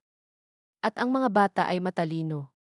Malalaman niya kung sino ang tunay na nagmamahal sa kanya nang walang mga kondisyon. Nag-usap kami ng kalahating oras pa, ang kanyang matatag na karunungan ay tumutulong na palakasin ang aking determinasyon. Pagkatapos naming magpaalam, huminga ako ng malalim at tinawagan si David. Sumagot siya sa unang ring. Mama, sa wakas. Nag-alala ako ng husto. Pasensya na hindi ako agad tumawag. Kailangan ko ng oras para mag-isip. Sinabi sa akin ni Mel ang inyong pag-uusap kagabi. Mama, nainis siya. Marahil hindi niya naipahayag ng maayos ang kanyang sarili. Sa tingin ko malinaw na malinaw ang ipinahayag niya, David. Bumuntong hininga siya. Tingnan mo, mali ang simula natin sa bagay na ito. Bakit hindi ka pumunta para sa hapunan mamaya? Maaari nating pag-usapan ito ng mahinahon kaming tatlo. Sa tingin ko hindi iyon magandang ideya. Mas gusto ko sanang pag-usapan ito sa iyo lang. Mama, nagdesisyon na ako, David. Kinansela ko na ang credit card at kukuha ng bago nang wala si Melanie bilang otorisadong user. Ang katahimikan na sumunod ay mabigat. Nang magsalita siya ulit, tumigas ang kanyang boses. Kaya iyon na? Hindi mo man lang gustong pag-usapan sa akin muna? Ano pa ang pag-uusapan? Ginamit ng mali ang card, at nang sinubukan kong magtakda ng makatwirang mga hangganan, sinabihan ako na ang relasyon ko sa aking apo ay nakasalalay sa aking suportang pinansyal. Hindi iyon ang ibig sabihin ni Mel. Iyon mismo ang ibig niyang sabihin, David. Malinaw niyang sinabi na kung hindi ko ibibigay ang pera ng walang kondisyon, babalik ako sa pagkikita kay Tyler sa mga pista at espesyal na okasyon lamang. Hindi niya ito itinanggi na nagsabi sa akin ng lahat ng kailangan kong malaman. Mama, subukang tingnan ito mula sa aming pananaw. Nagtayo kami ng buhay batay sa ilang mga inaasahan. Si Tyler ay may mga aktibidad, mga pagkakataon na aming pinlano para sa kanya. Kailangan natin ng katatagan. At kailangan kong hindi ma-exploit ng sarili kong pamilya. Exploit? Tunog siyang tunay na nagulat. Ganoon ba ang tingin mo sa relasyon natin bilang pagsasamantala? Ano ang tawag mo sa paggastos ng libu-libong dolyar sa mga personal na luho gamit ang aking credit card, pagkatapos ay humiling pa ng mas maraming pera kapag kinwestiyon ko ito? Tawag ko doon ay pagtulong ng pamilya sa pamilya na akala ko ay iyon ang ginagawa natin. Hindi gumagamit ang pamilya ng bata bilang emosyonal na leverage, David. Hindi binabantaan ng pamilya na pigilan ang pagmamahal kung hindi matugunan ang mga hiniling na pinansyal. Natahimik siya saglit. Ano ang gusto mo mula sa amin, ma? Sabihin mo lang. Gusto ko ng relasyon na hindi nakabatay sa pera. Gusto ko na pahalagahan ako kung sino ako, hindi kung ano ang kaya kong ibigay. Humugot ako ng malalim na hininga. Nag-set up ako ng custodial account para kay Tyler. Regular akong mag-aambag dito, pero ang pondo ay magagamit niya lamang pagdating ng 18 para sa kolehiyo o anumang landas ang piliin niya. Kaya handa ka pa ring magbigay ng pera, pero hindi sa paraang makakatulong sa amin ngayon. Halata ang pait sa boses niya. Handa akong suportahan ang hinaharap ni Tyler at ang kanyang mga partikular na pangangailangan. Sinabi ko na sa'yo na babayaran ko ng direkta ang kanyang mga aktibidad, mga gastusin sa edukasyon, mga pangangailangang medikal, anumang tunay na para sa kanya. Pero hindi mo kami pinagkakatiwalaan na gumawa ng mga desisyong iyon. Kailangan mong kontrolin ang lahat. Ito ang parehong akusasyon na ginawa ni Melanie. Hindi ito tungkol sa kontrol, David. Tungkol ito sa mga hangganan. Well, ang mga hangganan mo ang magdudulot sa'yo na mawala ang relasyon mo sa apo mo. Sulit ba iyon sa'yo? Mas masakit ang banta, ngayon galing sa anak ko, kaysa noong ginawa ito ni Melanie. Kaya mo bang pigilan si Tyler na makipagkita sa akin dahil hindi ko kayo bibigyan ng walang limitasyong access sa pera ko? Hindi iyon, tumigil siya, pagkatapos ay sinubukang muli. Hindi ganoon kasimple. Ganoon kasimple iyon. Kung ang relasyon ko kay Tyler ay may kondisyon sa aking suportang pinansyal o wala. Pakikalmahan natin ito. Huwag natin itong pag-usapan sa telepono. Pumunta ka rito mamaya.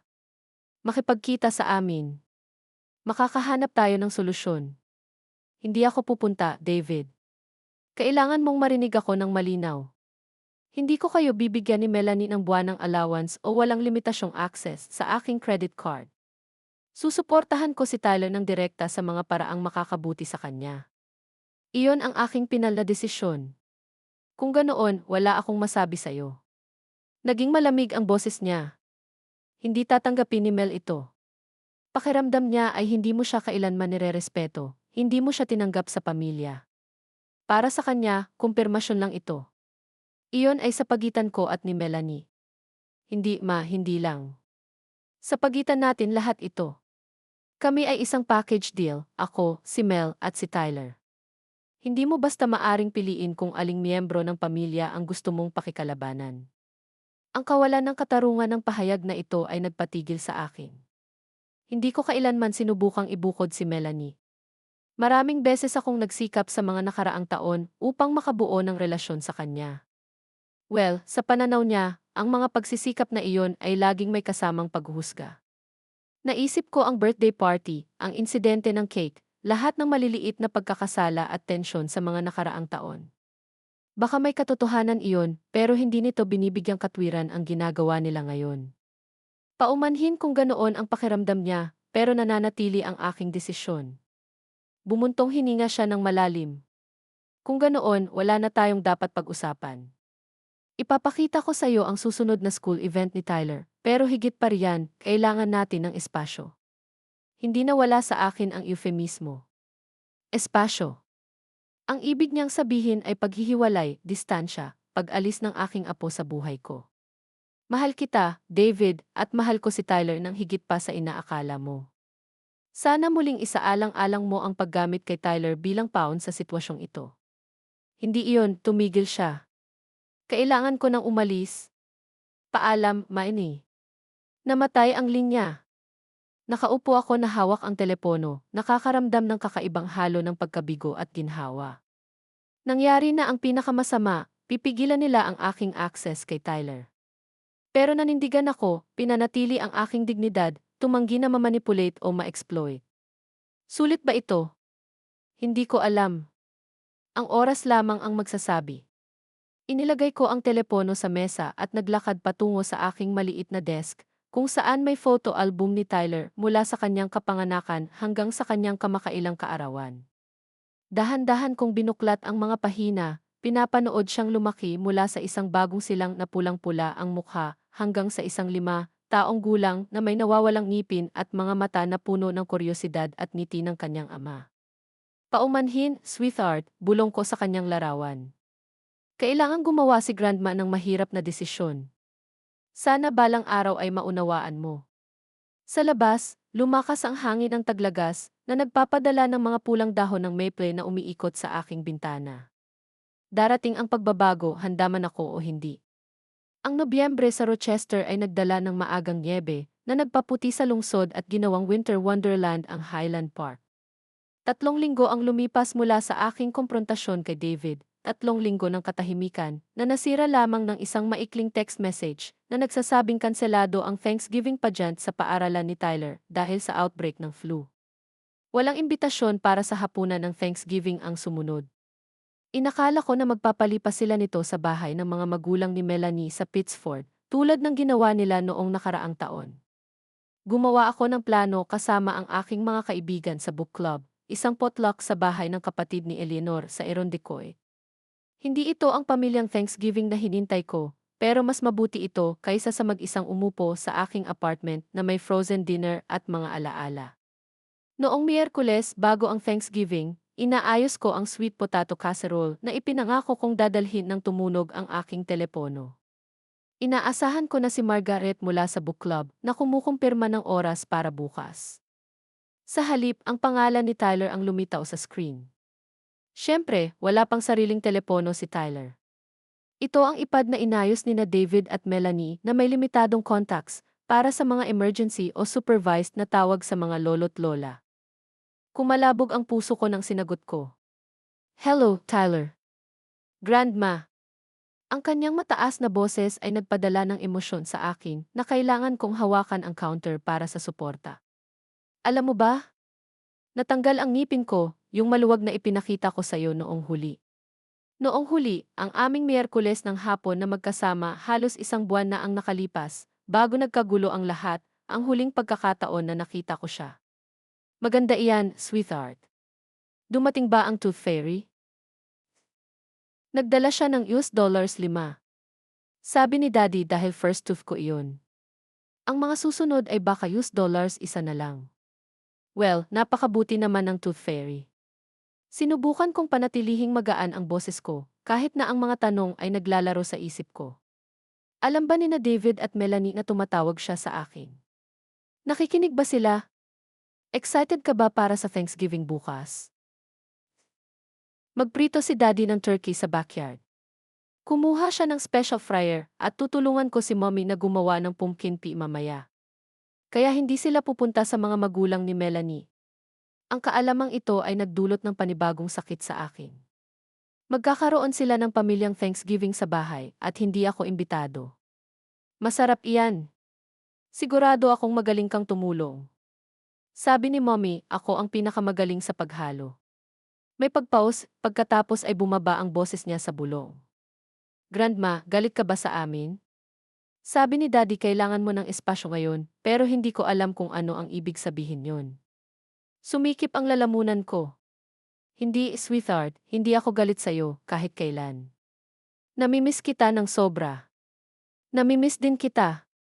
Kailan ka ulit pupunta? Ang tagal mo nang hindi sumusundo sa akin sa school. Paano ko maipapaliwanag ito sa isang 5 taong gulang na ginagamit siya ng kanyang mga magulang bilang leverage sa isang pinansyal na hindi pagkakaunawaan na ang kanyang lola ay pumili ng prinsipyo kaysa sa access sa kanya?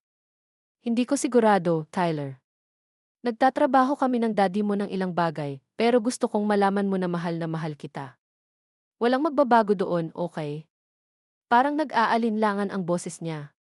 Okay. Pwede ko bang ipakita sa'yo ang isang bagay? Bubuksan ko ang video. Bago pa ako makasagot, naging FaceTime ang tawag. Lumitaw ang mukha ni Tyler na may nawawalang ngipin sa ngiti at ang kanyang maitim na buhok ay magulo na parang naglalaro. Nasa kanyang kwarto siya. Kinilala ko ang dinosaur wallpaper sa likod niya. Nakita mo ang ngipin ko. Itinuro niya ang bakanting espasyo sa kanyang ibabang panga. Natanggal ito habang kumakain ako ng mansanas. Nakita ko. Ang laking sandali. Ang bilis mong lumaki. Tumango siya ng seryoso. Halos grown up na ako ngayon. Sabi ni Daddy. Well, hindi pa rin, umiti ako. Marami ka pang oras para maging bata. Grandma, para sa Pasko, pwede ba akong magkaroon ng... Tyler. Ang boses ni Melanie ay nagmula sa kung saan sa labas ng screen. Kanino ka kausap? Bahagyang lumaki ang mga mata niya. Kay Grandma. Ipinapakita ko sa kanya ang ngipin ko. May sandaling katahimikan, pagkatapos ay narinig ko ang mga yabag na papalapit. Lumitaw ang mukha ni Melanie sa frame na may maingat na neutral na ekspresyon. Tyler, alam mo na kailangan mong magpaalam bago tumawag. Pero si Grandma lang naman. Kahit na may mga patakaran tayo tungkol sa ipad. Tiningnan niya ng direkta ang kamera na kinikilala ako sa unang pagkakataon. Barbara, hindi ko alam na tumatawag si Tyler sa'yo. Ipinapakita niya lang ang ngipin niya sa akin. Okay lang. Tyler, tulungan mo si Daddy na dalhin ang mga grocery mula sa kotse. Kailangan kong makipag-usap kay Grandma saglit. Pero, ngayon pakikalmahan. Bumuntong hininga siya ng dramatiko pero sumunod. Bye, Grandma. Mahal kita. Mahal din kita, sweetheart, sigaw ko habang nawawala siya sa paningin. Nang nawala siya, tumigas ang ekspresyon ni Melanie. Magpapasalamat ako kung hindi mo siya hihikayatin na tumawag ng walang pahintulot. Wala akong hinikayat, Melanie. Siya ang tumawag sa akin. Well, hindi niya dapat ginawa. Sinusubukan naming bigyan siya ng espasyo mula sa sitwasyong ito. Espasyo. 5 taong gulang siya. Wala siyang ideya na may sitwasyon. Namimiss niya lang ang lola niya. Bumuntong hininga siya, hinaplos ang kanyang perpektong buhok. Alam ko, Barbara, na sa tingin mo ako ang kontrabida dito, ang gold digger na pumipigil sa apo mo mula sa'yo, pero hindi ito simple. Kung gayon, ipaliwanag mo sa akin. Ipaliwanag kung paano okay na gamitin ang isang bata bilang leverage sa isang pinansyal na hindi pagkakaunawaan. Hindi iyon, tumigil siya, tumingin sa likod upang tiyaking wala si Tyler sa malapit. Hindi iyon ang nangyayari. Lubos na nasaktan si David sa iyong kawalan ng tiwala sa amin. Pakiramdam niya ay hindi mo kailanman lubos na tinanggap ako bilang bahagi ng pamilya at ang isyong pinansyal na ito ay kumpirmasyon lang para sa kanya. Kaya ito ba ay parusa, ang pagpigil kay Tyler mula sa akin dahil nasaktan ang damdamin ni David? Hindi ito parusa. Proteksyon ito. Ayaw ni David na malantad si Tyler sa tensyon ngayon. Walang tensyon kung pinapayagan akong makita ang aking apo. Umiling siya. Hindi mo pa rin naiintindihan. Hindi lang ito tungkol sa pera. Tungkol ito sa respeto, sa pagtrato sa amin bilang mga may kakayahang adulto, kaysa sa mga iresponsableng bata na nangangailangan ng pangangasiwa. Ang respeto ay 200, Melanie. Hindi ko naramdamang nire-respeto ako nang hinintay mo ng $1 isa 0,000 bawat buwan na walang accountability. Isang saglit na emosyon, guilt, inis, ang dumaan sa kanyang mukha. Marahil sobra iyon, pero nananatili ang prinsipyo. Kung hindi mo kami pinagkakatiwalaan na gumawa ng mga desisyon para sa aming pamilya, o hindi. Pagod na ako sa paulit-ulit na usapan. Ano ang ibig sabihin nito para sa Thanksgiving, para sa Pasko? Inaasahan ba akong makaligtaan ang lahat ng mga sandaling ito sa buhay ni Tyler dahil may hindi kami pagkakasundo? Nag-alinlangan siya. Hindi pa nagpasya si David tungkol sa Pasko. Tungkol naman sa Thanksgiving, may plano na kami. Kung wala ako, iyon ang hindi sinabi ngunit malinaw na dulo ng pangungusap. Nakikita ko, pinanatili kong matatag ang boses ko kahit na masakit ang dibdib ko. Papayagan mo ba akong magbigay ng regalo kay Tyler para sa Pasko? Siyempre. Pwede mong i-drop off o i-mail. Ang tono niya ay nagpapahiwatig na napakabuti niya sa konsesyong ito. Isang kaguluhan sa likuran ang kumuha ng kanyang atensyon, ang tunog ni na David at Tyler na bumalik kasama ang mga grocery. Kailangan ko nang umalis. Huwag kang tumawag kay Tyler ng direkta. Kung gusto mong makipag-usap sa kanya, kontakin mo muna kami ni David. Melanie, teka. Pero pinatay na niya ang tawag. Inilagay ko ang telepono sa counter, nanginig ang mga kamay ko. Ang maikling koneksyon kay Tyler ay parehong biyaya at sumpa. Kamangha-mangha na makita ang kanyang mukha, marinig ang kanyang boses, malaman na mahal niya ako at namimiss niya ako, pero ang kaswal na kalupitan ng pag-alis ni Melanie. Ang katotohanan na kailangan ko na ngayong humingi ng pahintulot para makipag-usap sa sarili kong apo, ay halos hindi ko na kinaya. Ang sweet potato casserole ay nakalimutan sa counter, lumalamig habang tumulo ang mga luha sa aking mga pisngi. Sa unang pagkakataon mula nang nagsimula ang pagsubok na ito, kinwestiyon ko ang aking desisyon. Sulit ba ang paninindigan sa prinsipyo sa ganitong sakit, sa pagkakaligtaan ng Thanksgiving, posibleng Pasko, sa pagkawala ng mga mahahalagang taon ng pagkabata ni Tyler na hindi ko na maibabalik? Kinuha ko ang telepono ko, ang daliri ko ay nakatapat sa contact information ni David. Baka hindi pa huli ang lahat. Baka kaya kong lunukin ang aking pride, sumang-ayon sa kanilang mga kondisyon, maghanap ng paraan para makompromiso na magpapahintulot sa akin na bumalik sa kanilang buhay. Pero naalala ko ang malamig na mga mata ni Melanie nang ibinigay niya ang kanyang ultimatum, ang paraan kung paano madali akong binantaan ni David na pigilan si Tyler mula sa akin kung hindi ako sumunod sa kanilang mga hiniling na pinansyal. Kung sumuko ako ngayon, ano ang susunod na hihilingin? Saan ito magtatapos? Inilagay ko ang telepono nang hindi tumatawag. Sa halip, tinakpan ko ang casserole at inilagay sa refrigerator. Bukas ay Thanksgiving na, ang una kong walang pamilya sa loob ng mga dekada. Magpapakita ako ng matapang na mukha para sa aking mga kaibigan, magbabahagi ng mga kwento at tawa, at magpapanggap na hindi nasisira ang puso ko. Nang gabing iyon, umupo ako sa aking desk at sumulat ng liham kay Tyler, ipinapaliwanag sa simpleng paraan kung gaano ko siya kamahal, na wala sa mga problema ng mga matatanda ang kanyang kasalanan, at kung paano ako palaging magiging lola niya, kahit na ano paman. Hindi ko alam kung mababasa niya ito, kung ibibigay ito sa kanya ni na David at Melanie, pero kailangan ko itong isulat. Habang sinisilyuhan ko ang sobre, nag-buzz ang aking telepono na may text message mula sa isang hindi kilalang numero. Binuksan ko ito ng maingat, Barbara, si George Henderson ito, ang tatay ni Melanie. Sa palagay ko kailangan nating mag-usap. Pwede ba kitang makita bukas ng umaga sa Sham sa Highland Park dinner? Tungkol ito kina David at Melanie, at sa tingin ko gusto mong marinig ang sasabihin ko. Tinitigan ko ang mensahe ng hindi makapaniwala. Ang ama ni Melanie, ang retiradong surgeon na palaging tinatrato ako ng may malamig na kawalang interes sa pinakamabuti, ano ang maaaring gusto niyang pag-usapan sa akin, lalo na sa umaga ng Thanksgiving. Sa kabila ng aking mga pag-aalala, natagpuan ko ang aking sarili na nagtatype ng sagot, nandoon ako. Kung ano man ang gustong sabihin sa akin ni George Henderson, kailangan itong mahalaga para makipag-ugnayan siya sa ganitong paraan. Para sa mas mabuti o mas masama, malapit na akong magdagdag ng isa pang layer ng komplikasyon sa isang masakit ng sitwasyon. Halos walang tao ang Highland Park dinner sa umaga ng Thanksgiving.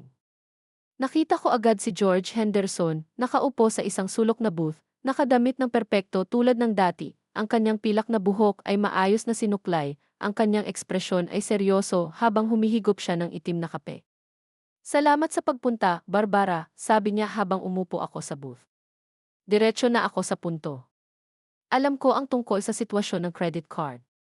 Nagulat ako. Sinabi ba sa'yo ni Melanie? Hindi, natuklasan ko ito nang tinulungan ko silang i-refinance ang kanilang mortgage noong nakaraang buwan. Nalulunod sila sa utang, Barbara, napakalaking balance ng credit card, mga personal na pautang, isang pangalawang mortgage na hindi nila sinabi sa'yo. Hindi ko alam na ganoon kalala. Tumango si George ng malungkot. Palaging nabuhay si Melanie ng higit sa kanyang kakayahan. Nang pakasalan niya si David, umaasa ako na siya ang magiging stabilizing influence.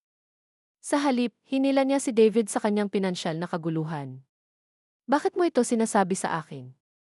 Dahil ginagamit kanila at mali iyon. Nagulat ako sa kanyang direktang sagot. Kami ni Diane ay 2 beses nang nagbigay sa kanila ng tulong. Tinanggihan namin ang pangatlong beses, kaya naman sila lumapit sa'yo. Nakausap mo na ba sila tungkol dito? Sinubukan ko. Hindi sila nakinig. Lumapit siya. Ito ang aking panukala. Nag-ayos ako ng isang financial counselor, isang espesyalista sa mga pamilyang may problema sa paggastos. Kung sumang-ayon silang makipagtulungan sa kanya, kami ni Diane ay tutulong sa kanilang mga agarang utang, pero kailangan nila ng mga kahihinatnan ngayon. Ano ang kailangan mo mula sa akin? Panindigan mo ang posisyon mo. Huwag mo silang bigyan ng walang limitasyong access sa pera mo. At kung pipigilan ka nila kay Tyler, inilabas niya ang isang business card sa mesa. Ang abogado ko. Susuportahan kita sa paghiling ng karapatan sa pagbisita bilang lola. Nanginginig ang kamay ko nang kinuha ko ang card. Gagawin mo ba iyon? Karapat-dapat kay Tyler ang kanyang lola at kailangan nilang matuto na hindi katanggap-tanggap ang emosyonal na blackmail. 3 araw pagkatapos, tumawag si David, mahina ang boses niya. Sabi ni Dad, nag-usap kayo. Eh, Ma, pasensya na kung nagkagulo ang mga bagay. Sumang-ayon kami ni Mel na makipagkita sa financial counselor na iyon. Natutuwa akong marinig iyan. At gusto naming pumunta ka para sa Pasko, walang kondisyon. Gumaan ang pakiramdam ko. Gusto ko iyon ng sobra. May isa pang bagay. Tumigil siya. Nagtatanong si Tyler tungkol sa'yo. Pwede mo ba siyang dalhin sa dinosaur exhibit ngayong weekend, kayong dalawa lang? Siyempre, sabi ko, habang tumulo ang mga luha sa aking mga mata. Wala akong gustong higit pa rito. Habang ibinababa ko ang telepono, alam ko na hindi pa lubos na nalutas ang aming mga problema. Magkakaroon pa ng mahihirap na pag-uusap, tiwala na kailangang itayo muli, mga hangganan na kailangang panatilihin. Pero sa ngayon, ang pag-alam na makikita ko ulit ang aking apo ay sapat na. Minsan, ang pagmamahal ay nangangahulugang paninindigan, kahit na masakit ito sa puso, at minsan, nang hindi inaasahan, iyon ang eksaktong kailangan ng isang pamilya para maghilom. Kung ang aking kwento ng paninindigan sa aking manugang ay tumama sa puso mo, pakikalmahan, mag-subscribe at pindutin ang notification bell para sa higit pang mga drama ng pamilya tulad nito. I like ang video na ito kung gusto mong marinig ang nangyari nang sa wakas ay dinala ko si Tyler sa dinosaur exhibit. Ibahagi ang iyong sariling mga kwento ng pagtatakda ng hangganan sa mga komento sa ibaba. Binabasa ko ang lahat at sumasagot sa marami hanggat kaya ko.